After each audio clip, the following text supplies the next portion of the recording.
Bismillahirrahmanirrahim. Alhamdulillahirabbil alamin. Wassalatu wassalamu ala asyrafil anbiya'i wal mursalin Muhammadin wa ala alihi wa sahbihi ajma'in, amma ba'd. Baik para ibu-ibu, para akhwat, para ummahat yang semoga dirahmati dan disayangi oleh Allah. Ya, baik, insyaallah di kesempatan siang hari ini, di hari Jumat yang penuh berkah, kita akan membahas buku saku saya yang paling ini, buku saya yang paling baru ya. Alhamdulillah, saya memang hobi nulis ya. Udah nulis sekitar mungkin 20 sekian buku. Ini yang paling baru nih kita bahas ya, alhamdulillah. Judulnya atas saran dari beberapa teman ya. Jadi katanya kalau buat buku itu buat tulisan yang jarang dibahas katanya. Tema-tema yang jarang dibahas. Nah, katanya gitu ya. Katanya tema ini katanya jarang dibahas ya. Jadi kita belajar tentang fikih dan psikologinya juga. Bagaimana muamalah istri dan ibu mertua. Dan di situ ada judul kecil yang tidak kalah penting, judul kecilnya ya, serta peran suami antara mereka berdua ya. Bagaimana suami berperan seperti itu. Makanya sebenarnya kajian ini harusnya suami-suami datang sebenarnya. Harus dengerin gitu ya. Karena sebenarnya kuncinya dari keberhasilan muamalah ini adalah suami yang berperan sebagai penjembatan, penengah, bahkan tidak jarang sebagai juru damai. Kayak gitu. Ya, di buku ini saya bahas tentang bagaimana fikihnya. Dan saya bahas fikih yang kita harus tahu. Dan di buku ini juga kita bahas bagaimana psikologinya ya, seperti itu. Ya, terkait dengan buku ini, ini saya buka dulu ya, sebentar ya. Susah ya. Kok susah ya? Saya tukar sama yang udah dibuka deh, Bu. Boleh ya?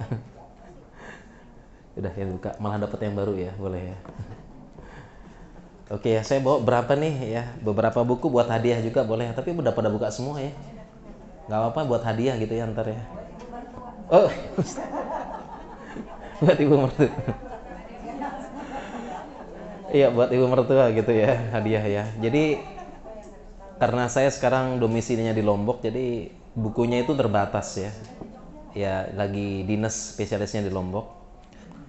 Ya, dan kalau di Jogja sih saya bisa bawa banyak ya, tapi kalau di Lombok apa yang ada udah bawa gitu ya. Oke, kita mulai aja ya. Kita mulai insyaallah. Dan buku ini buku saku gitu ya.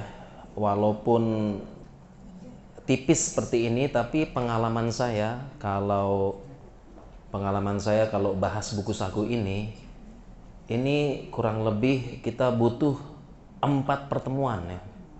Berapa nih ibu-ibu? 4 pertemuan kita bahas buku ini.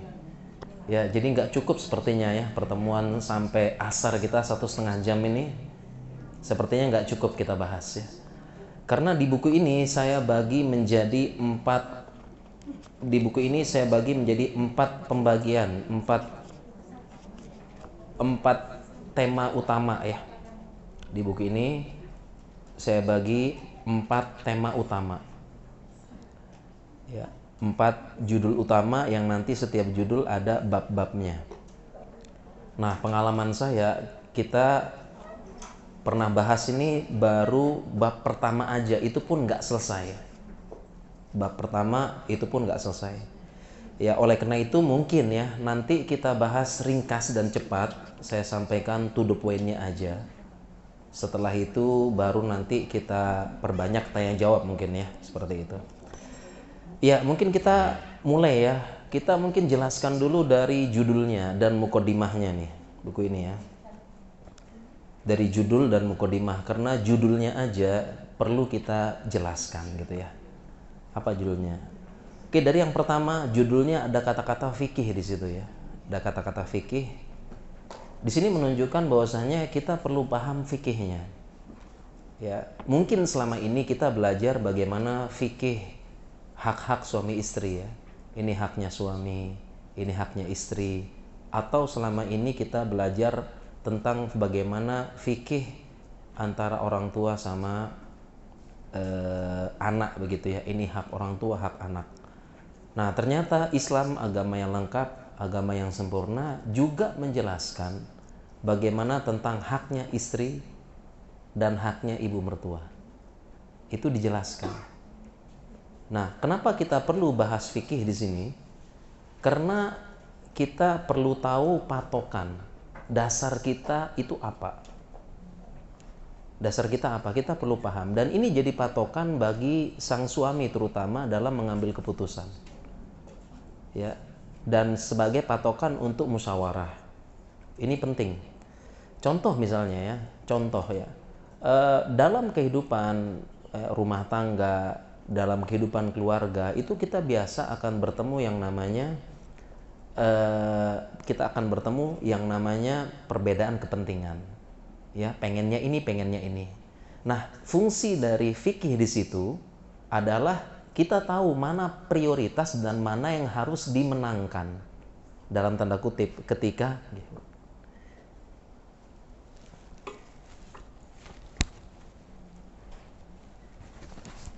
ya. Jadi kita perlu tahu mana yang akan dimenangkan dan mana yang harus diprioritaskannya dalam tanda kutip dimenangkannya ketika terjadi hal-hal yang terjadi kontradiksi. Contoh misalnya begini ya, kalau masalah suami istri hubungan dengan orang tua ini kan sudah sering dibahas ya. Contoh misalnya ketika suami dapat tugas ke daerah, ke jauh misalnya, misalnya di ujung Indonesia paling timur misalnya ya. Kemudian dimutasi ke sana kerjanya. Kemudian sang suami pun mengatakan kepada istri, "Dek, ikut abang ya ke daerah Papua misalnya." Seperti itu. Ya, ikut abang pindah dari Jakarta ini, pindah ke daerah Papua. Seperti itu. Kemudian orang tua bilang sama anaknya, sama anak perempuannya, kalau bisa kamu tetap nemenin ibu di sini, nemenin bapak ibu di Jakarta, kalau bisa. Nah, ketika seperti ini, dalam keadaan seperti ini, kan berarti ada dua kepentingan ya. Suami maunya istrinya ikut, sedangkan orang tua dari istri maunya menetap di Jakarta, menemani orang tuanya yang sedang sakit. Kalau seperti ini, nah itu kan berarti kan kita perlu cari mana yang perlu diprioritaskan atau dimenangkan dalam tanda kutip. Nah, disinilah pentingnya kita belajar fikih. Ya, dalam hal ini kita sudah belajar semua fikihnya. Kalau dalam hal ini mana yang diprioritaskan? Udah belajar semuanya kan? Kira-kira mana? Suami jelas. Ya, suami jelas ya. Jadi dalam hal ini mau nggak mau dia harus ngikut suami. Ya, karena hak suami lebih besar dalam hal ini. Ya, tetap ikuti perintah suami. Ya, yaitu dibawa ke daerah Papua. Nah, sehingga kalau kita paham aturan Allah, fikihnya, dan Allah lebih paham tentang aturannya. Allah lebih paham tentang maslahat makhluknya karena Allah yang ciptakan. Ya. Nah, kalau kita paham fikih seperti ini, maka kita akan legowo semuanya ya. Sudah artinya semuanya ya udah Allah yang buat aturan, kita sepakat. Nah, ini fungsinya kita belajar fikih. Makanya di sini juga, terutama di bagian ketiga dari buku ini, saya juga membahas fikihnya. Fikih antara istri sama ibu mertua. Sehingga ketika mengambil keputusan bukan pakai perasaan, bukan pakai kasihan, tapi kita memang memakai aturan Allah. Ya, karena kalau pakai kasihan ya kasihan. Contoh misalnya tadi orang tuanya minta putrinya tetap di Jakarta karena alasannya ayahnya sakit supaya ada yang rawat. Suaminya juga pengen ditemenin. Ya, kalau kita pakai perasaan ya kasihan bapaknya, kasihan ibunya, sudah tua, sudah waktunya sepuh, sudah menjalani masa jumpunya, tapi ditinggal oleh anak semata wayang. Kalau kita pakai perasaan begitu. Nah, tetapi kita tidak pakai perasaan, tetapi kita pakai apa? Kita memakai memakai aturan Allah. Nah, demikian juga dengan fikih yang saya tulis di sini di bab bagian ketiganya ini. Ya, saya tulis tentang bagaimana fikih muamalah antara istri sama ibu mertua. Dan tidak jarang mungkin ibu-ibu pasti pernah menemukan adanya perbedaan kepentingan. Istri maunya begini, ibu mertua maunya seperti ini. Ya, ketika bisa dikombinasikan itu nggak apa-apa. Ya kan? Tapi ketika bertentangan, nah kita menangkan yang mana nih dalam tanda kutip? Nah, tentu nggak boleh pakai perasaan, harus pakai apa? Aturan Allah. Ini fungsi kita belajar fikih di sini, paham ya ibu-ibu ya? Jadi setelah itu kalau ada apa-apa kembali kepada aturan Allah. Di sini saya bahas. Contoh misalnya yang paling banyak adalah misalnya contohnya sang suami pengen setelah menikah tinggal dulu di rumahnya ibunya. Ya, bilang sama adiknya, "Dek, kemarin kita nikah tuh gede-gedean. Uang abang nabung habis buat acara nikah. Ya, sewa gedung, sewa sewa yang meriahin acara, MC, host dan sebagainya, uang tabungan abang habis. Jadi buat ngontrak rumah nggak bisa. Mau beli rumah apalagi gitu ya. Untuk sementara adik kita tinggal di rumah ibu saya dulu ya. Alias kita masuk yang namanya Pondok Mertua Indah. Kan PMI gitu kan. Seperti itu. Nah, dalam hal ini kadang-kadang istri nggak mau. Sepertinya contoh misalnya istri nggak mau ya. Nggak mau. Nah, kemudian sedangkan ibunya sangat ingin ya, sangat ingin anaknya tinggal sama dia di rumahnya. Nah, ini ada perbedaan kepentingan, perbedaan dalam hal ini. Nah, dalam hal ini suami nggak boleh pakai perasaan. Ya, tidak boleh pakai perasaan kasihan yang ini, kasihan yang ini. Dia harus pakai aturan Allah di sini. Dan di sini saya bahas. Nah, dan ini semua akan menghilangkan bahasanya niza, persengketaan, dan sebagainya. Pokoknya kita semua ikut aturannya Allah pokoknya. Ya, mana yang dipakai dalam hal ini. Seperti itu. Ya, jadi itu maksud dari belajar fikih. Ya, belajar fikihnya ya. Dan di sini banyak ya, banyak beberapa hal yang perlu kita pahami, di mana ada hak istri, ada hak ibu yang perlu kita pahami. Di sini saya bahas. Kemudian juga kita bahas juga di sini psikologinya. Psikologinya ya. Baik itu psikologi secara Islam maupun psikologi dalam ilmu modern gitu. Dan dalam Islam pun ada mempelajari psikologinya. Ya, contohnya adalah kenapa judulnya muamalah istri dan ibu mertua. Kenapa bukan judulnya muamalah suami dan bapak mertua, gitu kan? Ini kenapa seperti itu? Ya, ini kita bahas di sini. Ya, dibahas ya dalam Islam dibahas seperti itu. Dan serta yang paling penting adalah judul kecilnya peran suami di antara mereka berdua. Dan sini kita bahas juga ya, karena tadi saya bilang ya, sebenarnya suami juga perlu ya perlu tahu fikihnya, juga perlu tahu supaya bijak dalam mengambil keputusan dan bisa mengharmoniskan rumah tangga dan keluarganya begitu ya. Baik, itu penjelasan baru judulnya doang nih ya. Judulnya doang penjelasan. Jadi kenapa seperti judulnya saya buat. Kita lanjut nih ya, kita buka halaman pendahuluan nih, halaman 5 Romawi. Ya, 5 Romawi kita buka ya. Di situ disebutkan ya, halaman 5 Romawi disebutkan ketidakcocokan antara menantu dan ibu mertua sering kita jumpai dalam kehidupan sehari-hari. Bahkan lembaga survei menyebutkan 50% gitu ya. 50% istri merasa tidak nyaman dan kurang bahagia tatkala satu rumah dengan ibu mertua. Bener apa enggak nih Bu? Itu berarti saya ganti ya, 100% ya. Ya. Ya, bahkan ketidakcocokan tersebut sampai tahap bentrok dan konflik yang berkepanjangan, bahkan sampai tahap perceraian. Ya, bahkan sampai tahap di mana istri mengatakan kepada suaminya, "Pilih aku atau ibumu." Bahkan sampai tahap di mana sang ibu ya memberikan wasiat kepada anaknya, "Kalau masih ingin menganggap saya sebagai ibumu, segera ceraikan istrimu." Sampai tahap seperti itu. Saya tanya, ini ada nggak seperti ini? Ada enggak? Iya, mudah-mudahan nggak ada. Dan tujuan buku ini ditulis supaya mencegah seperti itu ya. Oke, halaman 6 Romawi. Makanya di buku ini ya saya menulis solusi ringkas. Bagaimana solusi dalam syariat, bagaimana menengahkannya ya supaya jadi patokan bersama. Jadi kalau menyelesaikan kan kenapa judulnya muamalah istri dan ibu mertua bukan suami dengan bapak mertua, karena ini kan ujungnya main-main perasaan semuanya ya. Ya, adu-adu perasaan gitu. Nah, untuk menyelesaikannya jangan pakai perasaan juga. Ya, menyelesaikannya harus pakai aturan Allah. Karena itu yang paling adil.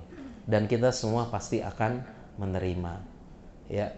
Dan agar menjadi patokan bersama kedua belah pihak sekaligus suami. Ya, dan juga membuka pikiran. Jadi dalam sini kita juga pelajari psikologinya dalam Islam, dan dalam psikologi modern dipelajari juga kenapa bisa seperti itu. Apa sih yang menyebabkan mertua itu kok sensitif dan dalam tanda kutip gampang marah, tersinggung ataupun dengan tingkah laku dari menantunya begitu ya. Itu ada penjelasan secara psikologinya, dan ini semua harapannya kita bahas supaya ada faktor memaklumi. Ternyata oh ini sebabnya dia begitu. Jadi ini sebabnya. Jadi dengan kita sama-sama memaklumi dari sebab tersebut, maka kita akan ada perasaan luwes dan lapang ketika kita menghadapinya. Nah, sehingga ada titik temu dan kesepakatan bersama seperti itu. Nah, dan dalam buku ini juga saya tulis dikombinasikan psikologi dan ilmu kedokteran dan secara syariat seperti itu. Ya, itu penjelasan mukodimahnya ya. Kita masuk sekarang di daftar isi. Oke ya. Oh, ini 20 menit cuma jelasin itu doang ya. Kita lanjut daftar isi, nggak apa-apa ya. Kita masuk ya, sebagaimana ibu-ibu sekalian ya. Sebagaimana yang saya jelaskan sebelumnya, buku ini saya bagi menjadi 4 bagian. Buku ini menjadi 4 bagian. Jadi bagian yang pertama adalah renungan bersama. Renungan bagi menantu, istri, renungan bagi ibu mertua, renungan bagi suami. Dan di bagian pertama ini saya bahas bagaimana, kenapa latar belakang secara psikologi mertua tuh kok begitu. Demikian juga latar belakang menantu kok begitu. Demikian juga latar belakang suami ketika menghadapi hal ini kadang-kadang cuek. Kenapa dia cuek? Nah, ini semua supaya kita saling memaklumi. Itu pembahasan di bagian pertama. Baru di bagian kedua, barulah saya membahas tentang sebab dan solusinya secara psikologinya. Sebab dan solusi secara psikologi. Jadi bab kedua nih banyak membahas psikologinya.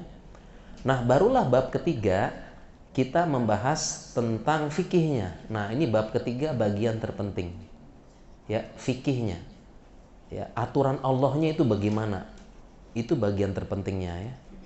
Nah, baru yang terakhir di bab yang keempat barulah kita bahas solusi bersamanya. Ya, di bab keempat. Jadi ada 4 bagian buku ini ya. Yang mudah-mudahan semuanya bisa kita bahas, tapi kemungkinan besar nggak bisa karena pengalaman saya bahas buku ini kalau mau dibahas semua 4 pertemuan. 1 pertemuan 1 bagian. Pekan depan ya, pekan depan saya ke kota lain nih. Nggak apa-apa ya, tapi kita bahas sekilas nanti mungkin lebih supaya efektif kita banyak tanya jawab ya, seperti itu. Oke, saya tawarin nih, kita mau bahas yang mana? Dari paling awal atau langsung yang mana nih? Aduh, awal aja ya, biar nggak penasaran ya. Oke, kita bahas yang awal ya.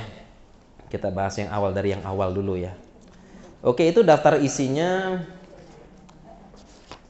Atau kita bahas daftar isinya secara cepat gitu ya? Enggak. Atau kita bahas pelan-pelan ya? Oke, nggak apa-apa, kita bahas pelan-pelan aja ya. Tadi setelah daftar isi, ya, contohnya misalnya saya pengen jelaskan ya. Jadi ada bab penting. Di situ saya tulis ada, jadi bagian terpenting sih fikihnya di sini ya. Aturan Allahnya gimana? Nah, mungkin saya bacakan aja ya. Saya bacakan aja halaman 10 Romawi itu ya, daftar isi ya. Ada beberapa fikih terkait muamalah sama istri dan ibu mertua. Nah, di situ ada fikih-fikih yang harus kita pahami begitu. Contoh situ ya, babnya yang saya bahas. Bolehkah istri menolak tinggal serumah dengan ibu mertua? Ini ada jawaban fikihnya. Plus dalil dan fatwa ulamanya. Ya, kok pada boleh semua? Belum kita bahas nih. Main boleh aja ya, belum dibahas ya.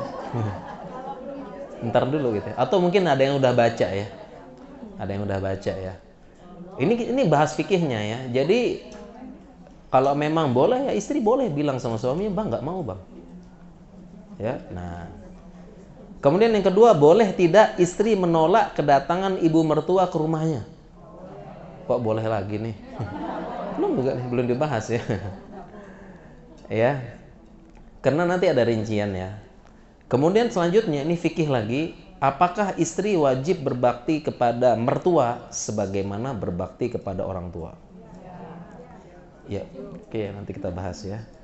Kemudian selanjutnya, sekiranya istri kaya, apakah wajib istri menafkahi ibu mertuanya? Oke, fikih lagi nih. Ini harus paham ya, karena sebagian masyarakat, ya sebagian di masyarakat itu masih ada semacam ini ya. Ketika suami perintah gitu ya, itu harus dipatuhi. Ketika suami memerintahkan, itu harus dipatuhi. Kalau nggak patuh itu berarti nanti durhaka sama suami ya, susah masuk surga. Nah, tetapi kalau kita bahas fikihnya, ternyata tidak semua perintah suami harus ditaati. Karena di situ ada hak istri juga. Nah, nanti kita bahas di sini. Seperti itu. Ya. Kemudian ini juga, bolehkah istri menolak merawat mertua yang sepuh dan sakit? Jadi mertua sakit, istri menolak nggak mau ngerawat. Boleh apa enggak? Ya, jadi istrinya punya anak banyak, kemudian mertuanya sakit, mohon maaf ya, mungkin sakitnya agak berat, stroke, lumpuh gitu ya. Sedangkan suaminya pergi gelap pulang gelap. Ya, jadi yang ngerawat siapa? Istrinya. Sudah ngerawat anak 10 enggak ya? 3, 5, 7 ngerawat sakit lagi ya. Mertua yang sakit lagi ngerawat ya. Qadarullah kena stroke, stroke-nya hemorrhagis yang lumpuh. Nah, ini boleh nggak bilang ngerawat, bilang menolak, sedangkan perintah suaminya, kamu di rumah rawat ibu saya. Ya, bagaimana kita bahas ini, ada fikihnya dan ada fatwanya. Ya, jadi kalau sudah begini jangan pakai perasaan, pakai fikih aturan Allah, ini penting. Kemudian kita bahas juga, apakah istri wajib menyapu, ngepel, masak, ya, mengerjakan pekerjaan ibu rumah tangga, wajib apa enggak? Ya, apa? Belum dibahas. Ya.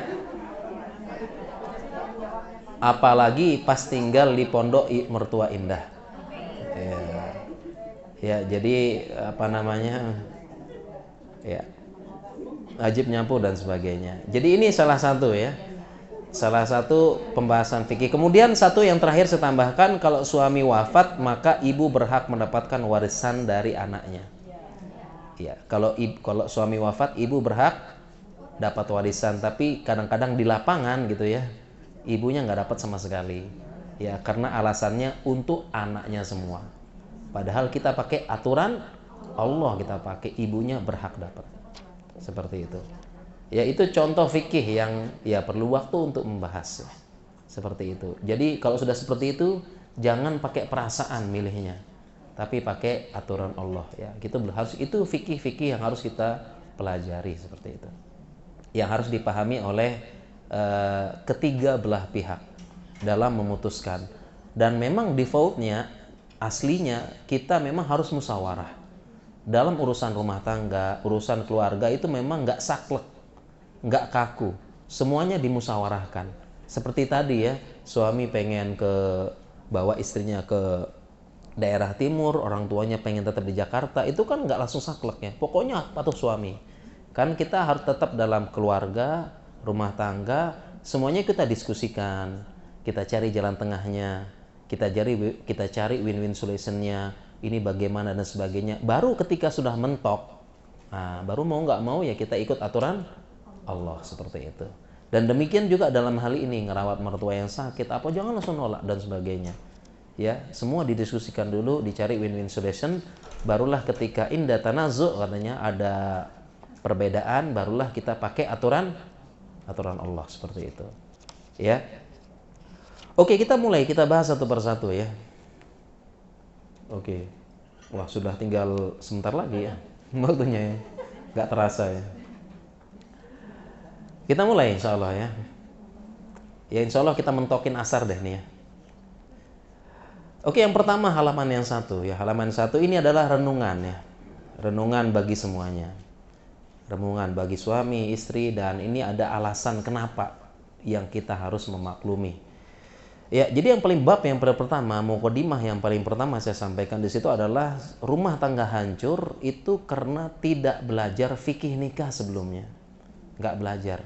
Jadi kebanyakan kita itu nggak belajar. Kebanyakan kita, termasuk saya dulu pas nikah itu bismillah aja dah.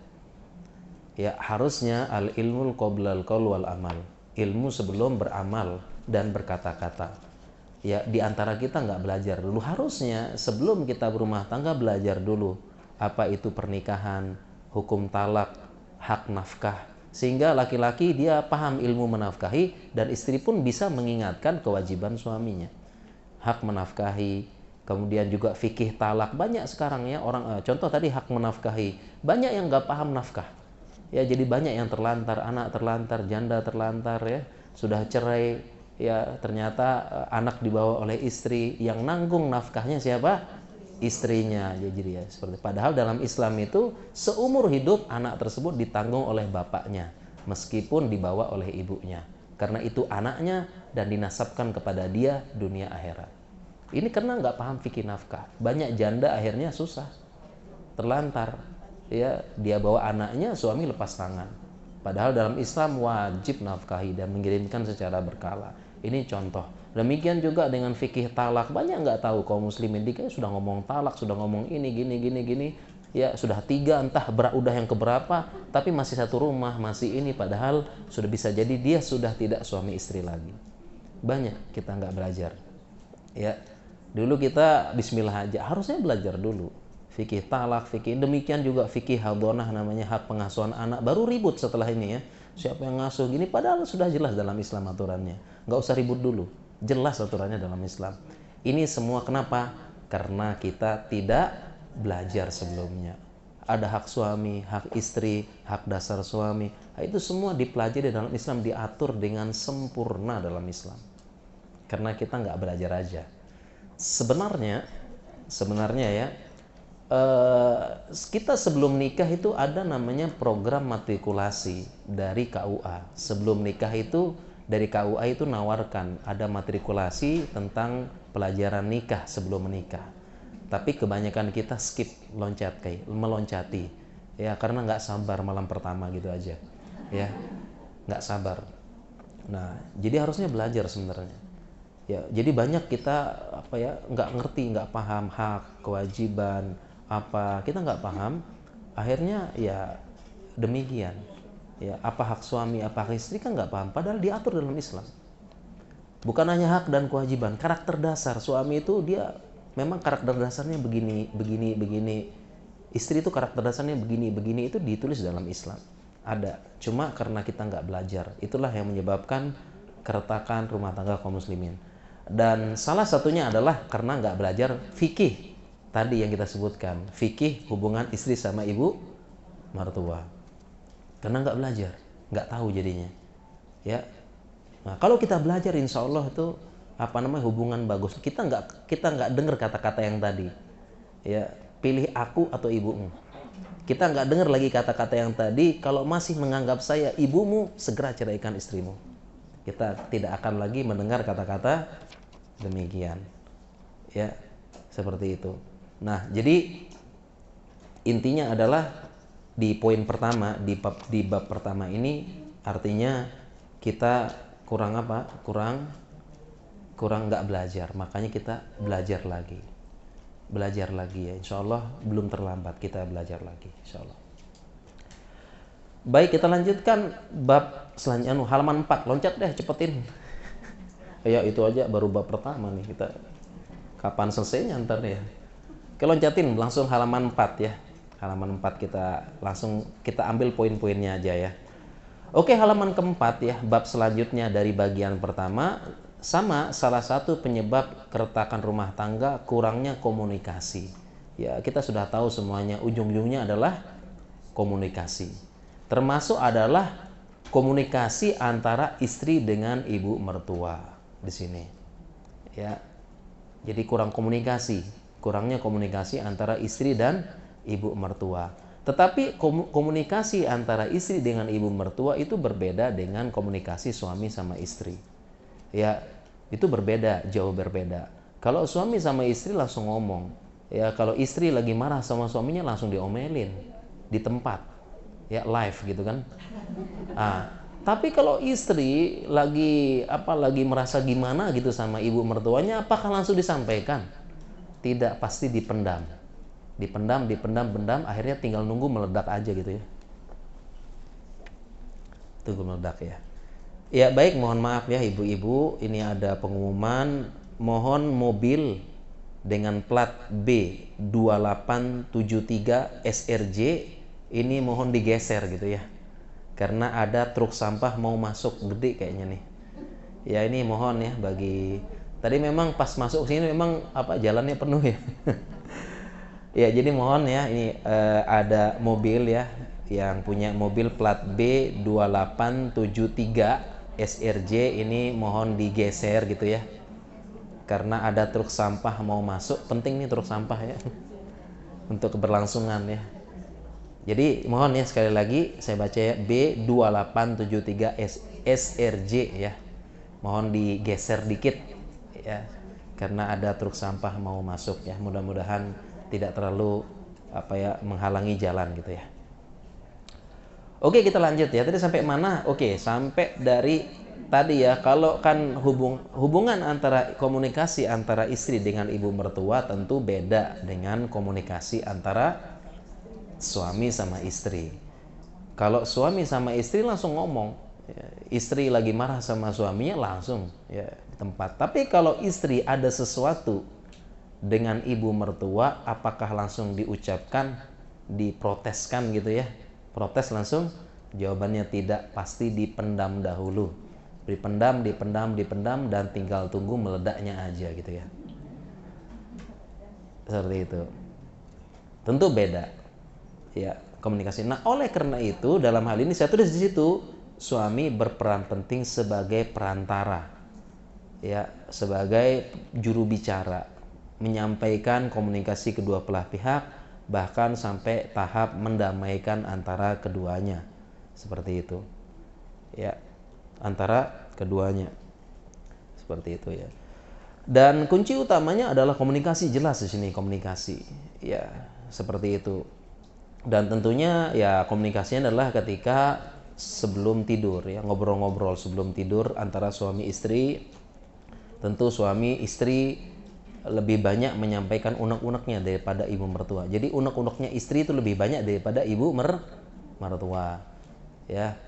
Dan istri tentu harus menyampaikan kepada suami, dan disinilah suami harus mendengarkan ya, karena memang ini salah satu kebiasaan baik Nabi yang banyak ditinggalkan kaum muslimin di zaman ini, yaitu kebiasaan atau sunnah beliau ngobrol-ngobrol dengan istri malam sebelum tidur.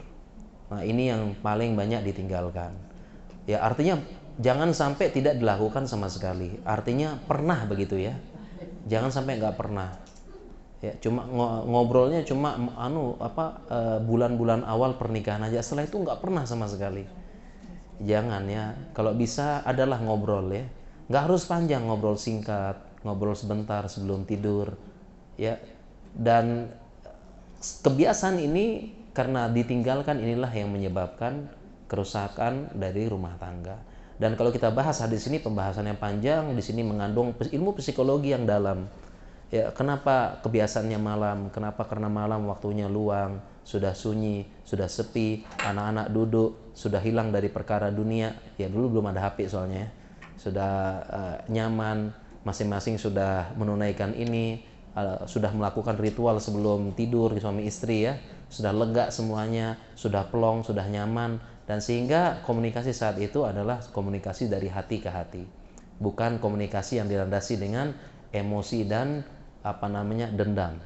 Nah, itu bagaimana psikologi Islam di sini dijelaskan. Kebiasaan Nabi sebelum tidur ngobrol sama istrinya. Ya, artinya kita ya mungkin zaman sekarang ya ada HP, ya ada WhatsApp, ya malam-malam tuh malah kadang-kadang buka kerjaan malam-malam ya. Ada aja ya malam-malam itu nanya kerjaan ya, padahal sudah mau istirahat gitu ya. Ya, tapi setidaknya jangan sampai ditinggalkan total. Pernah lah, kalau nggak pernah berapa bulan sekali, pernah lah sebulan sekali, atau pokoknya jangan sampai nggak pernah ngobrol. Nggak mesti panjang-panjang, ngobrol singkat, ngobrol apa, nyampein unek-unek itu. Dan ini kena contoh dari Nabi SAW. Ya, di sini saya sebutkan bahwasannya Ibnu Abbas dia mengatakan demikian. Ya, Ibnu Abbas mengatakan bitu inda khalati Maimunah fatahaddasa Rasulullah SAW ma'a ahlihi sa'atan thumma raqat. Aku menginap di rumah bibiku, katanya Ibnu Abbas. Beliau masih kecil dan bibinya adalah Maimunah, istrinya Nabi. Ya, Rasulullah SAW itu bincang-bincang dengan istrinya, kemudian baru beliau tidur. Nah, sehingga bagi suami hendaklah meluangkan waktu mendengar keluh kesah istrinya, demikian juga mendengarkan ngobrol ya, pokoknya siap-siap dengerin pokoknya gitu ya. Dan disitulah saatnya istri ngomong, menyampaikan unek-uneknya ya, salah satunya seputar ibu mertua. Bang, tadi ibu datang sini bang, begini, semua dikomentari, sofa, tempat tidur, ini, begini, capek dengernya bang, udah yang begitu ya, sampein aja. Nah, jadi memang begitu ya disampaikan, dan ini kebiasaan dari Nabi SAW. Ya, dan situ adalah kunci komunikasi, dan ini adalah sunnah matrukah bahkan ya, ditinggalkan oleh kaum muslimin. Inilah yang menyebabkan keretakan dalam rumah tangga. Karena ya semua ahli psikolog ya, baik yang barat maupun psikolog Islam itu sangat sepakat ya, rumah tangga rusak karena kurang komunikasi aja. Karena awalnya mereka berdua tuh saling cinta. Semua ya. Ya, kita kan sudah nggak zaman Situ Nurbaya yang dijodohkan paksa dengan Datuk Meringgi gitu kan. Semua pasti kan ibu-ibu sini nikah sama suami kan cinta semuanya awalnya kan ya. Ada nggak yang masih jadi Situ Nurbaya nih? Yang dipaksa menikah dengan Datuk Meringgi karena bapaknya punya utang banyak sama Datuk Meringgi. Masih ada? Nggak ada. Semuanya menikah atas dasar cinta dan kasih sayang. Nah, kenapa bisa hilang? Seiring perjalanan waktu, semua ahli psikolog sepakat karena kurangnya komunikasi. Dan komunikasi terbaik dalam psikologi Islam malam hari sebelum tidur. Ini tapi yang paling banyak ditinggalkan kaum muslimin. Seperti itu. Ditinggalkan kaum muslimin. Oke, kita lanjut ya. Nggak bisa panjang-panjang. Halaman ke-6 langsung. Tinggal setengah jam lagi, Bu. Ya. Ini asarnya jam berapa sih? Jam 3:05. Waduh, beneran setengah jam lagi kita ya. Nggak kerasa ya. Udah nggak kerasa emang ya. Kita lanjut sekarang poin yang ke-berapa? Poin yang ke halaman ke-6 sekarang ya. Ini renungan lagi ya. Di sini masih nasihat buat ibu mertua dulu. Jadi di sini babnya, wahai ibu mertua, sambutlah menantumu sebagai pendamping anakmu. Memang di sini kan renungannya. Ibu mertua dulu ya, sabar ya, istri ada ntar ya. Ya, renungan. Jadi ibu mertua pertama, sambutlah menantumu sebagai pendamping anakmu.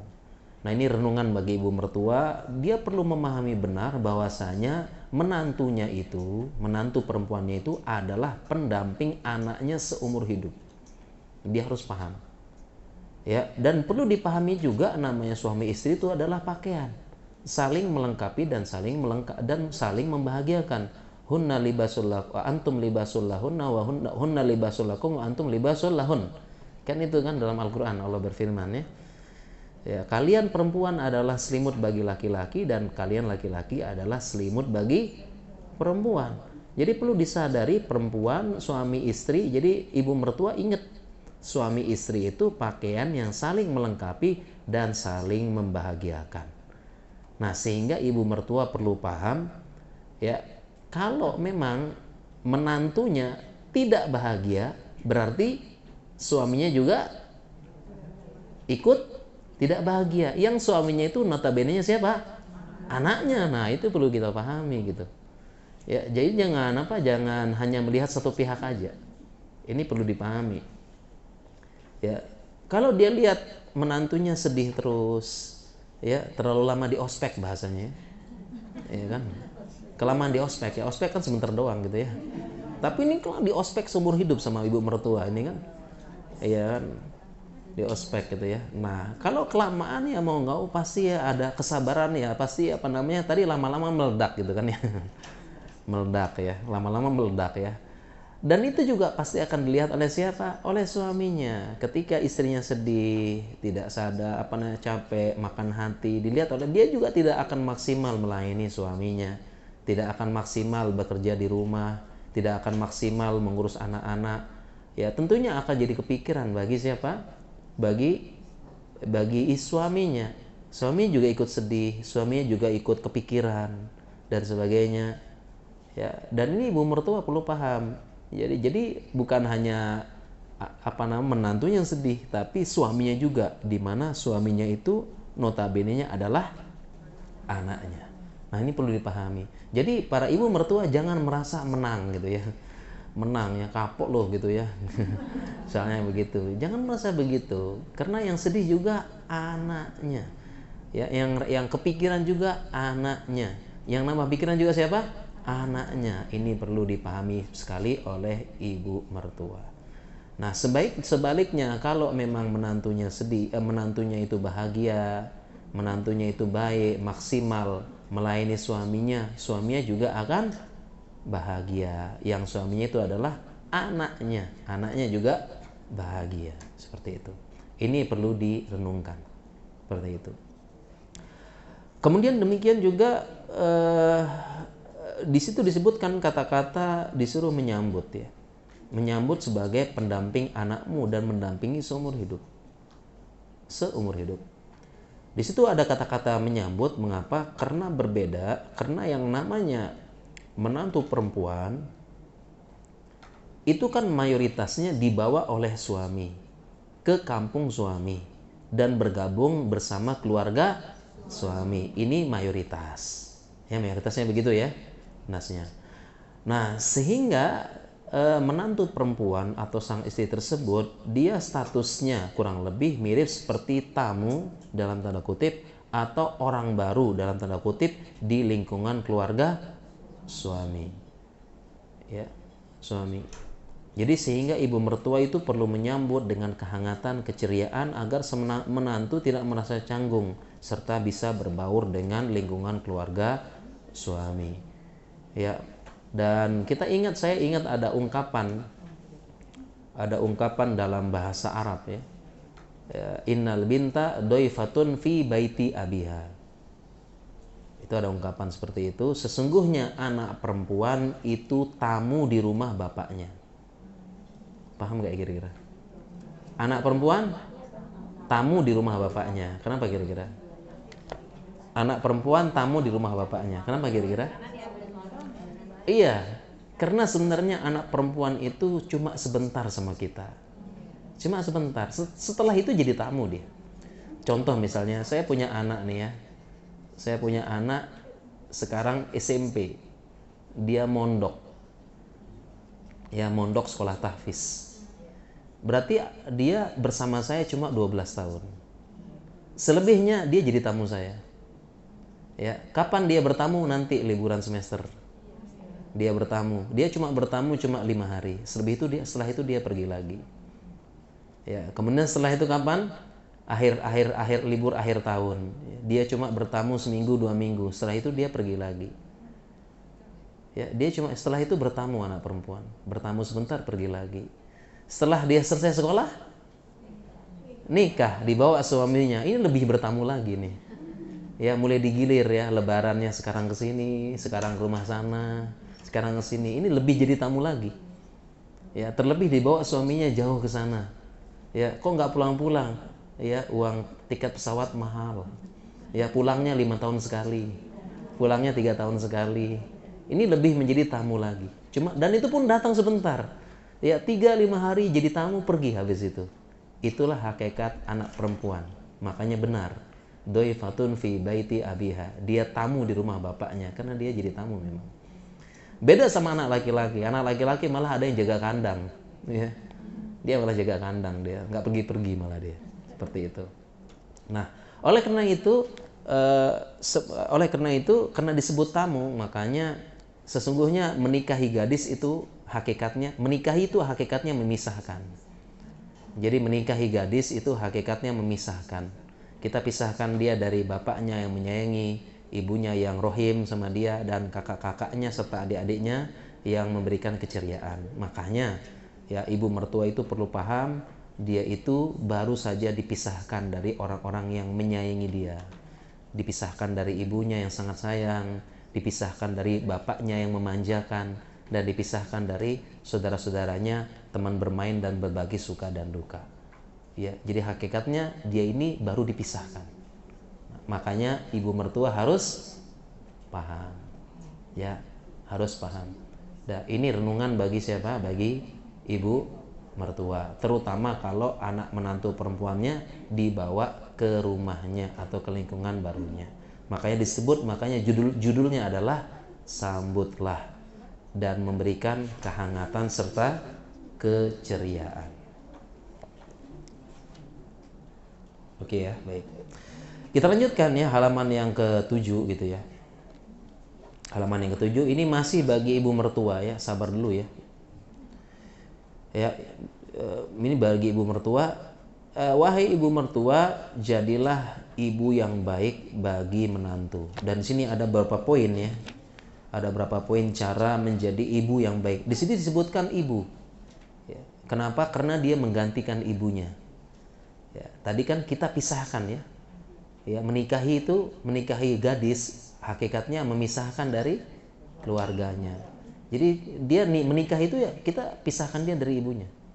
Yang sebelumnya tinggal serumah, ya dari pagi sampai malam ketemu ibunya, tiba-tiba nggak ketemu. Makanya ibu mertua jadilah ibu pengganti. Ya, yang baik bagi menantu seperti itu. Ya, apalagi kalau ibu mertuanya punya anak perempuan, harusnya paham, ibu anak perempuannya nanti digituin juga. Kayak gitu ya. Ini harus paham makanya. Nah, di sini ada beberapa tips ya. Mungkin saya nggak bisa bahas satu persatu ya, karena waktunya nggak bahas. Kita baca cepet aja ya. Jadi yang pertama memang memberikan kepercayaan penuh bagi menantu dalam rumah tangganya. Ya, tidak boleh mencampuri kebijakan menantu dalam urusan rumah tangga dan dalam urusan mendidik anak, itu nggak boleh itu. Ya, jadi harus apa? Harus menghormati privasi. Ya, membantu ya Pak. Di poin 1 sampai poin 3 saya bahas itu ya. Menghormati privasi keluarga anak dan menantu. Memberikan kepercayaan penuh kepada menantu dalam mengurus rumah tangga. Tidak boleh. Dan di sini harus paham fikihnya nih. Ini harus paham fikihnya. Ya, ibu mertua perlu paham fikih ya. Terutama dalam urusan rumah tangga dan pendidikan anak. Itu semua hak penuh istri. Hak penuh istri. Tidak boleh seorang pun ikut campur. Ya, atau merongrong. Ya, memaksa nggak boleh. Kalau beli nasihat, beri masukan boleh, tapi maksa nggak boleh. Ya, karena rumah tangga dan mendidik anak hak penuhnya istri. Siapapun nggak boleh ikut campur, termasuk ibu mertua. Nggak boleh ikut campur. Maksa-maksa itu nggak boleh. Kenapa? Ini fikihnya dan ada hadisnya. Ya, hadisnya itu halaman 10 ya ada, lihat hadisnya. Potongan hadisnya panjang ya. Awal hadisnya adalah inna likulli ra'in himan. Itu awal hadisnya. Sesungguhnya setiap ra'i itu memiliki himan. Setiap ra'i itu memiliki himan. Ra'i secara bahasa artinya pengembala. Ra'i secara bahasa artinya apa? Pengembala. Jadi terjemah letternya, setiap pengembala itu punya daerah gembalaan, himan. Ya. Jadi zaman dulu kala kan tanah masih luas gitu ya.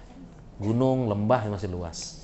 Nah, pengembala kalau dia bawa gembalaan ke gunung, ke lembah, ya, maka dia akan tandain daerahnya. Ini tempat saya. Maka dia pagari, dia tanami, dia apa. Nah, itu berarti batas himannya dia. Nah, aturan saat itu kalau sudah dipagerin, ya, sudah cup duluan gitu ya. Dipagerin, kemudian ditanamin pohon, dihiasin, diapakan, sudah dibangun tempat istirahat, ya, berarti itu daerah gembalaannya pengembala itu. Itu namanya himan. Di mana pengembala lain nggak boleh masuk bawa gembalanya di situ, apalagi membawa gembalaannya kambing, unta, makan di situ nggak boleh. Itu aturan zaman dulu. Makanya disebutkan inna likulli ra'in himan. Setiap pengembala ada daerah kekuasaannya. Nah, dari sinilah asal katanya ro'i dan ro'iyah. Ro'i pengembala, ro'iyah yang digembalakan. Makanya bahasa Indonesia rakyat itu ya, dari asal katanya apa? Rakyat itu serapan dari ro'iyah. Ya, seperti itu ya. Itu serapan dari bahasa Indonesia, rakyat yang diatur, ro'iyah. Nah, dan kelanjutan dari hadis tersebut adalah hadis yang saya tulis, yang saya nukil di halaman 10 ini. Wal mar'atu ra'iyatun ala ahli zaujiha wa waladihi.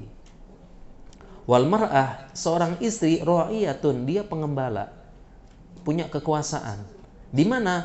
Ala ahli baiti zaujiha, di rumah suaminya. Wa waladihi, dan punya ra'iyah, punya kekuasaan penuh terhadap siapa? Wa waladihi, dan anak-anak suaminya. Ya, dia adalah ra'iyahnya. Artinya apa? Rumah suaminya dan anak-anaknya adalah himannya istri, daerah kekuasaannya istri, di mana tidak boleh ada seorang pun ikut campur dalam hal ini, termasuk ibu mertua. Ini fikih yang harus dipahami. Sehingga nggak boleh ya secara fikih ibu mertua datang ke rumah ngatur-ngatur. Ya, begini dulu. Oh, ibu dulu pas muda begini. Nggak boleh ngatur ya seperti ini. Terutama masalah pendidikan anak. Ya, anaknya begini, dipakaikan seperti ini, tidurnya ditengkurepin, cara nyuapinnya begini dulu ya. Ya, sini ibu kasih tahu cara ngerawat anak. Ibu udah pengalaman ini. Sudah 10 anak ibu rawat termasuk suamimu itu katanya. Gini cara nyuapin anak, begini. Nah, kayak begitu ya. Nah, kalau nasihat bagus-bagus atau masukan itu boleh, tapi kalau maksa-maksa tidak boleh. Ya, terutama masalah pendidikan anak. Karena yang namanya zaman waktu sudah berlalu. Itu kan zaman penjajahan Belanda, itu kan pendidikan kayak gitu ya, dipukul, di apa, di gini ya, disuapin dengan apa gitulah. Itu kan zaman pendidikan Belanda ya. Beda generasi, beda cara pendidikan. Ya, sekarang sudah ada generasi perjuangan, ada generasi awal-awal kemerdekaan bapak ibu kita. Ya, ada generasi generasi saya gitu ya. Kemudian ada generasi milenial, generasi Z, generasi strawberry. Aduh, macam-macam dah. Beda gitu. Ya. Jadi nggak usah tidak boleh ikut campur di daerah kekuasaan istri. Itu tidak boleh. Ini secara fikih yang harus dipahami oleh suami, ibu mertua maupun istri. Itu harus dipahami ya. Nggak boleh. Begitu juga di rumahnya. Di rumah itu kekuasaan istri udah. Rumahnya suami itu kekuasaan istri. Dia mau apain rumahnya? Dia mau begini, sofa taruh di sini, piring taruh di sini, kemudian lampu taruh di sini, catnya diapain? Itu semua kekuasaannya istri. Mau diapain rumah tersebut? Yang lain tidak boleh ikut campur, tidak boleh. Ya. Karena kadang-kadang ini mohon maaf mungkin ya karena jadi kebiasaan turun-menurun, kadang-kadang di kampung itu ya ribut antara istri sama ibu mertua hanya gara-gara salah taruh tempat piring itu aja. Ribut gitu ya, cuma salah taruh tempat piring ya, piringnya harusnya di atas ya, di bawah, atau cara nyacinya, cara apa, cara ini, itu ribut. Tapi kalau di rumahnya itu adalah daerah kekuasaan siapa? Daerah kekuasaan istri, seperti itu. Nah, ini tidak boleh ya. Kemudian juga di poin yang kedua juga tidak terlalu sering memberikan nasihat, apalagi tidak diminta gitu ya. Jadi ibu mertua tidak boleh terlalu sering memberikan nasihat, apalagi nggak diminta. Saya tuliskan di situ, memang benar mertua lebih berpengalaman dalam berumah tangga dan telah menghadapi berbagai macam permasalahan rumah tangga. Nah, kadang-kadang kalau ibu mertua main ke rumah anaknya, apalagi ya itu rumahnya dia memang ya, kadang-kadang gemes ya karena melihat situasi rumah tangga sang anak dan menantu. Ya, tidak tahan ibu mertua pengen komentar sana sini dan memberikan nasihat karena dia berkaca dengan pengalaman dia yang sudah berumah tangga berapa? Puluhan tahun gitu, dan terbukti, dia punya bukti, ini bukti saya ini loh. Jadi nak dengar ya, nak dengar kata ibu ini loh, jadi ibu sudah pengalaman ngurus ibu gini-gini, ngurus anak udah pengalaman pokoknya. Buktinya suamimu tuh jadi itu gara-gara ibu nih gitu ya. Nah kayak gitu ya. Makanya ikutin ibu caranya gitu ya. Jadi dia udah pengalaman, ya tidak jarang dia komentar ya begini, begini, begini karena sudah pengalaman. Ya, padahal berbeda ya. Tentu newbie, pendatang baru gitu ya. Beda ngurusnya. Jangan langsung pakai standar orang yang sudah punya pengalaman. Biarkanlah dia berproses. Biarkanlah dia menikmati benar salahnya apanya, biar dia ada pengalaman dalam mengurus rumah tangga. Ya, jadi jangan sering-sering kasih nasihat. Itu begini, sofanya bagusnya begini, makanya begini, makanya begini. Ya. Dan kadang-kadang nasihat yang terlalu sering itu bukannya dianggap nasihat tapi dianggap sebagai sindiran, bahkan penghakiman gitu ya. Saya tulis di situ. Ya. Oke, jadi sehingga ibu mertua jangan terlalu sering memberikan nasihat, memberikan komentar mungkin gitu ya. Ini mungkin ya. Mungkin niatnya bagus mungkin ya, pengen nasehatin, pengen ini ya, pengen supaya anaknya bahagia. Tapi kalau terlalu sering memberikan nasihat, berikan apa, itu bisa dianggap sebagai apa? Sebagai bentuk sindiran atau bahkan penghinaan. Makanya ditahan-tahan nasihatnya, gemes kan lihatnya kan ya. Karena dia memang dulu punya pengalaman, tapi lihat waktu, lihat keadaan, dan lihat tempat serta situasi, kondisi dan emosi dari istri, dari anak menantunya kayak gitu. Ya, seperti itu. Kemudian juga masih poin keempat tadi, menghormati privasi, jelas ya, nggak perlu ikut campur, apalagi kepo urusan rumah tangga anaknya, nanya terus gitu ya, apa gitu, nggak boleh. Kemudian poin yang keempat, berusaha menerima menantu apa adanya. Yang namanya menantu ya ada kurangnya, ada lebihnya, punya karakter masing-masing, dan tidak boleh dibanding-bandingkan, apalagi punya menantu lebih dari satu ya, punya menantu perempuan, punya anak laki-laki 4, berarti menantunya 4. Nah keempatnya ini dibanding-bandingkan, si A ini ya, dan dibandingkannya semuanya kurangnya aja dilihat ya, si A itu kurangnya ini, si B ini kurangnya ini, si C kurangnya ini. Jadi dari setiap menantu yang diingat semuanya kekurangannya semua gitu ya. Jadi kayak gitu ya. Kemudian dibanding-bandingkan, apaan tuh si A, coba lihat si B begini-begini. Nah, kemudian ketika bandingkan A sama B, dilihat B-nya buruknya. Apaan si B tuh, si A begini, begitu ya. Waduh, susah kalau begini ya. Jadi menerima menantu apa adanya. Ya, jangan dibanding-bandingkan, apalagi punya menantu sekian, punya menantu perempuan itu banyak. Kemudian poin kelima, tidak terlalu sering memberikan hadiah dan bantuan. Yang mungkin ya, memberikan hadiah, bantuan dilandasi dengan rasa kasih sayang kepada anak dan menantu. Tetapi kalau terlalu sering, ini berpotensi dianggap sebagai intervensi. Contoh saya sebutkan di sini, terlalu sering ngirim makanan. Ya, terlalu sering kirim makanan dan masakan kepada menantunya, kirim masakan. Kan ibu sih senang ya. Ibu mertua senang, bahagia ya, apalagi dia kirim masakan yang selama ini disukai oleh anaknya gitu ya. Kirim terus ya, mungkin ibu menganggap ini rasa kasih sayang ya, tetapi kalau istri menantunya ini menganggap ini adalah serangan kecil ya, serangan kecil ya, menganggap ya serangan kecil kode ya. Jangan-jangan saya ini nggak bisa masak gitu ya, nggak bisa masak enak yang bisa nyenengin apa suami. Jangan-jangan suami ngelapor kepada ibunya, aduh masakan istri saya ini nggak enak bu gitu ya, lebih enak masakan ibu. Akhirnya ibunya sering kirim masakan kayak gitu. Nah ini kita harus jangan Sering-sering, padahal suaminya nggak pernah ngomong gitu ya. Tapi yang namanya istri karena main pakai perasaan, ya begitulah ya. Hadiah dianggap sebagai serangan kecil, ya, serangan awal gitu ya. Jangan-jangan lagi nyerang, jangan-jangan nih ya. Ngirimnya pakai masakan sama hadiah kayak begitu. Contohnya misalnya seperti mengirim masakan, ya seperti itu. Ya, oke, kita lanjut. Tinggal 10 menit ini ibu-ibu ya. Lanjut atau tanya jawab nih? Karena kita sampai asar ya, maaf ya. Sholat, waktunya sholat. Kita lanjut atau tanya jawab? Lanjut atau tanya jawab nih ibu-ibu nih? Tinggal 10-an menit. Tinggal belasan menit nih. Ya. Lanjut ya. Lanjut ya, Masya Allah ya. Kita nggak kerasa ya, 1 jam lebih ya. Tadi saya sampai jam setengah 2 tadi ya. Sampai jam 3. Kita lanjut ya. Oke, lanjut.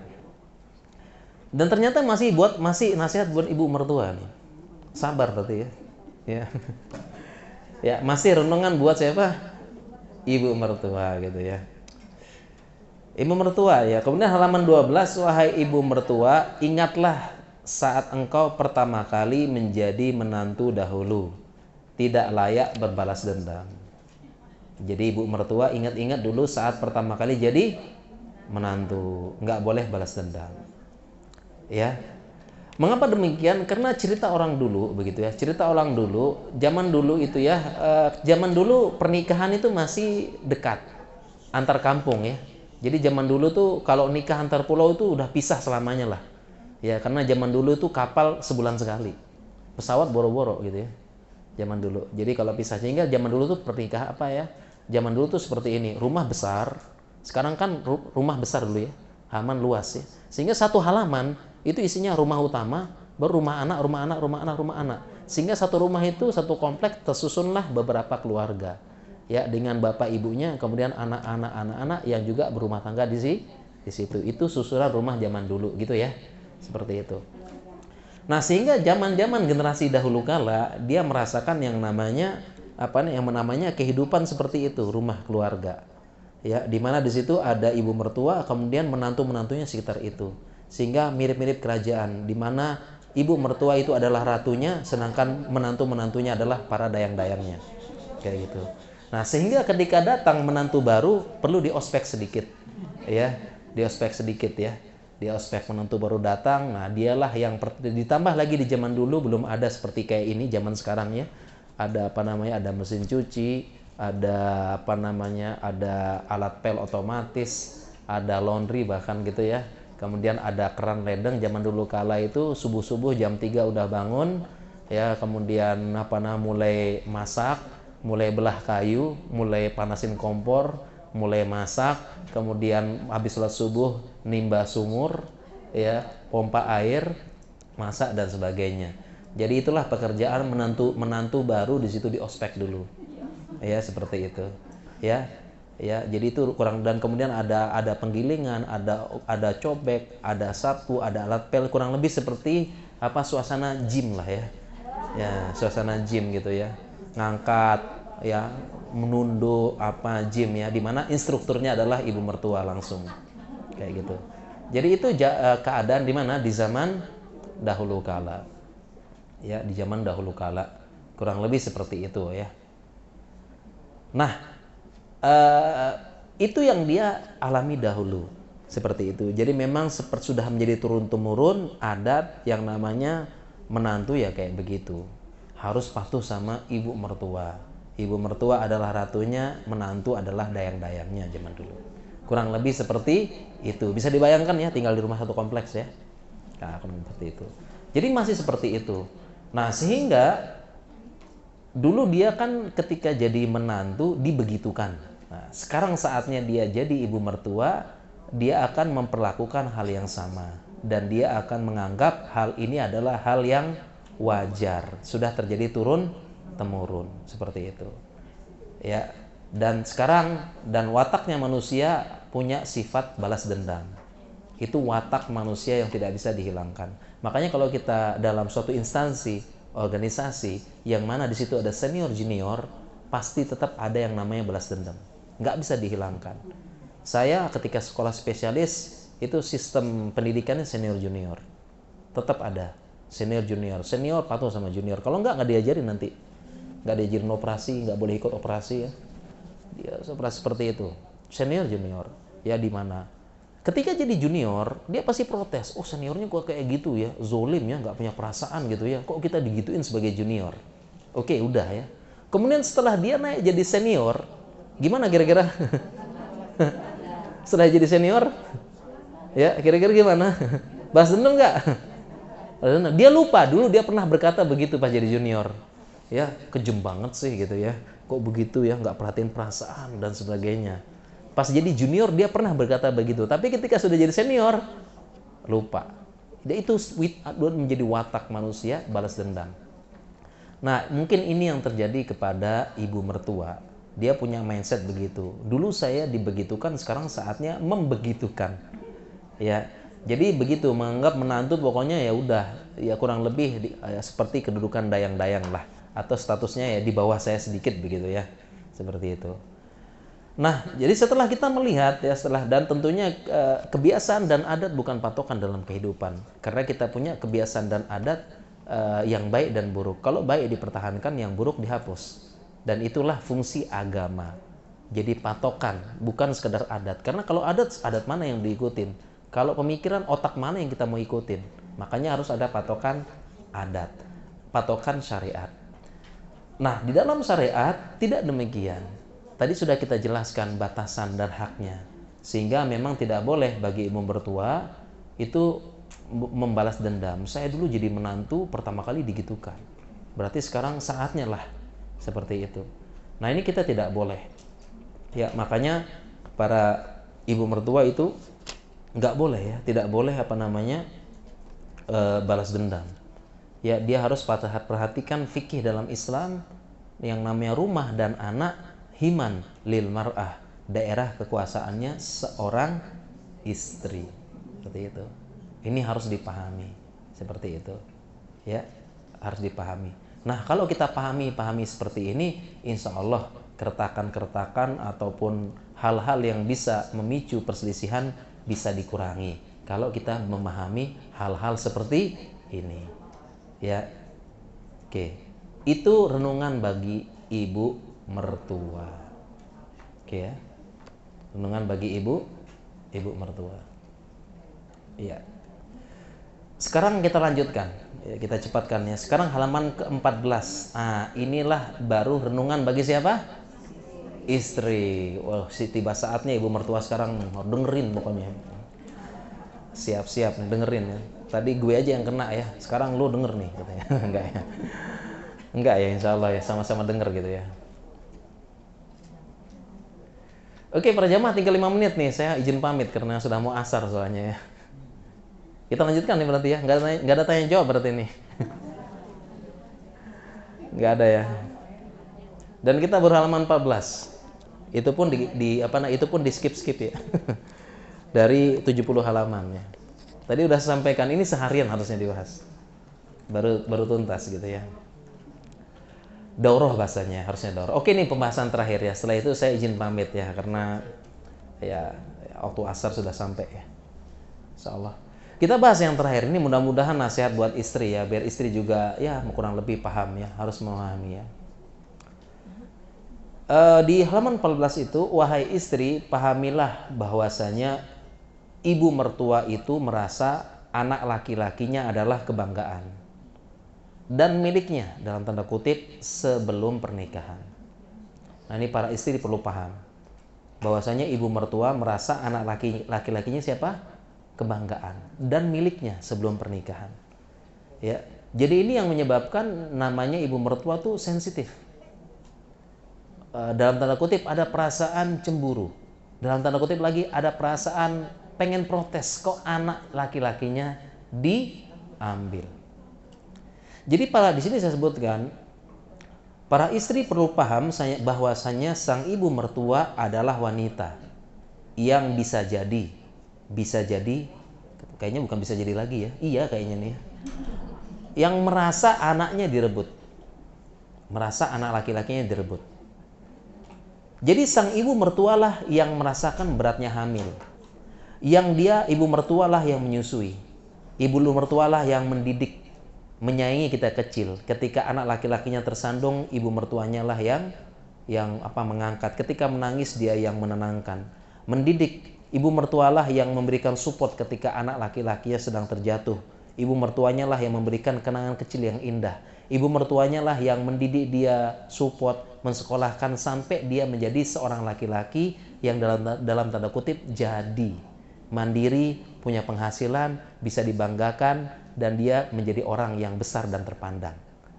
Kemudian tibalah saat waktu memanen, tiba-tiba datang seorang perempuan baru, masih muda, tidak dikenal, kemudian memanennya dan membawa pergi, memisahkan dari aku.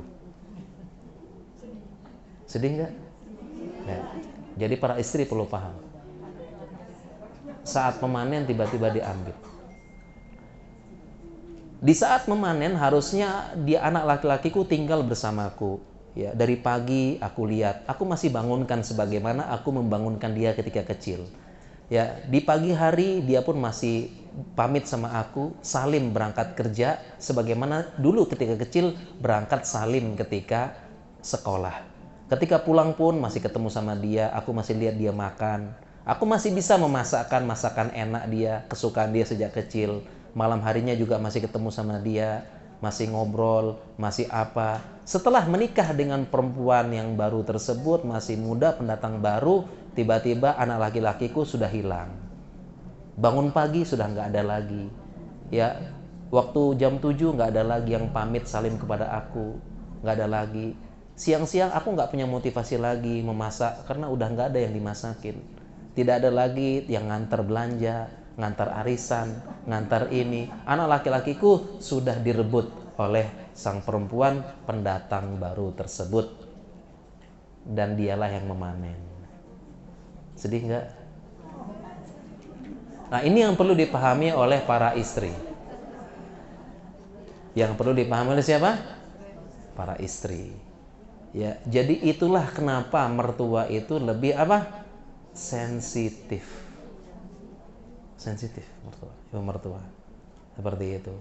Apalagi saya tulis di situ halaman 15 paling atas, dan secara psikologi sang ibu itu tadi kan miliknya ya, dan secara psikologi sang ibu ini masih ingin membanggakan anak laki-lakinya, karena sang ibu itu tidak ada lain kebanggaannya, anaknya kebanggaannya. Suaminya udah bosen gitu ya, expired enggak ya? Enggak ya, anaknya dia. Siapa lagi yang dia banggakan kalau bukan anaknya? Jadi dia masih pengen bersama anaknya dan membanggakan. Ya, contohnya misalnya kalau dia pergi keluar berpergian, maka dia masih ingin yang nemenin tuh anak laki-lakinya. Dia masih ingin pergi ke pasar yang nemenin anak laki-lakinya. Dia masih ingin kalau acara arisan, acara kumpul keluarga, acara RT, yang antar siapa? Anak laki-lakinya. Dia masih pengen. Kenapa? Karena dia pengen membanggakan di depan teman-temannya. Ini loh hasil aku didik anakku ini, sekarang berhasil, sukses, besar, jadi orang hebat. Dia pengen banggain.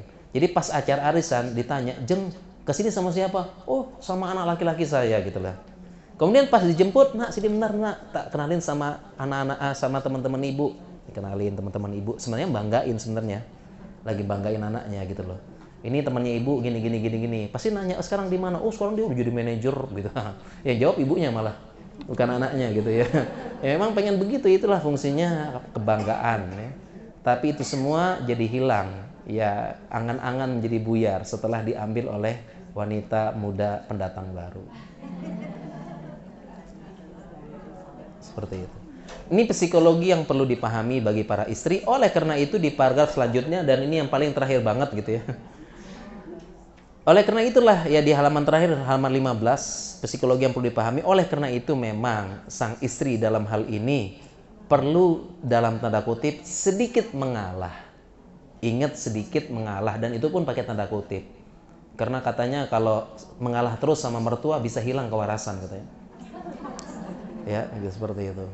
Dan bukan artian kalah terus-menerus, bukan artian kalah dan terus-terusan mengalah, tetapi maksudnya adalah lebih dulu menampakkan rasa hormat, lebih dulu memuliakan, terlebih dia umurnya lebih tua, lebih dahulu menyapa, lebih dulu berbuat baik, lebih dahulu memberikan hadiah, dan memaklumi beberapa hal-hal perbuatan mertua yang memang dia sudah masuk fase tua, fase sepuh, yang banyak kata-katanya tidak terkontrol, sifatnya kembali lagi menjadi kekanak-kanakan.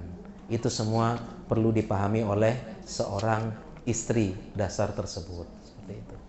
Ini psikologi dasar. Kalau dia istri memahami hal ini, insya Allah lebih lapang. Ya, lebih lapang, lebih bisa memaklumi beberapa perbuatan-perbuatan mertua, dan jadi kehidupan keluarga jadi lebih nyaman dan lebih enak. Seperti itu.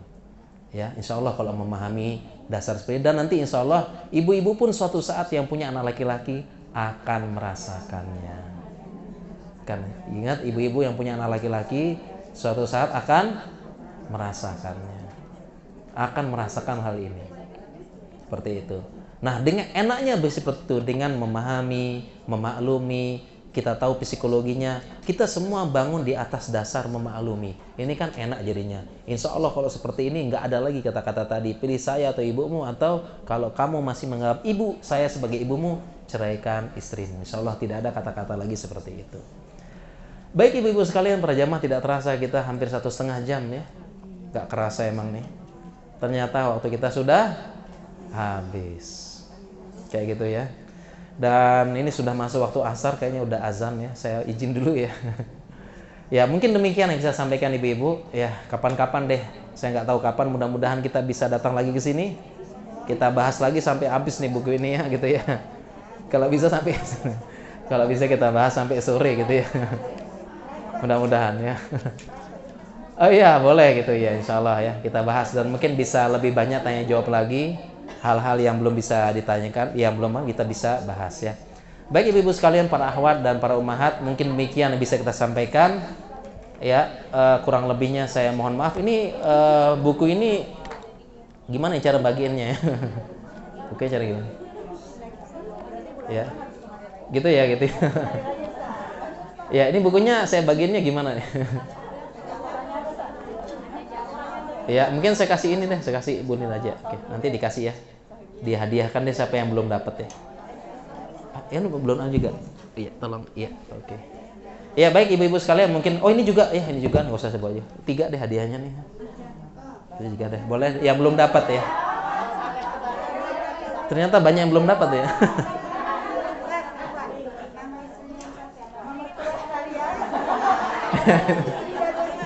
Ya nanti dibagiin deh gitu ya, pokoknya ya saya serahkan.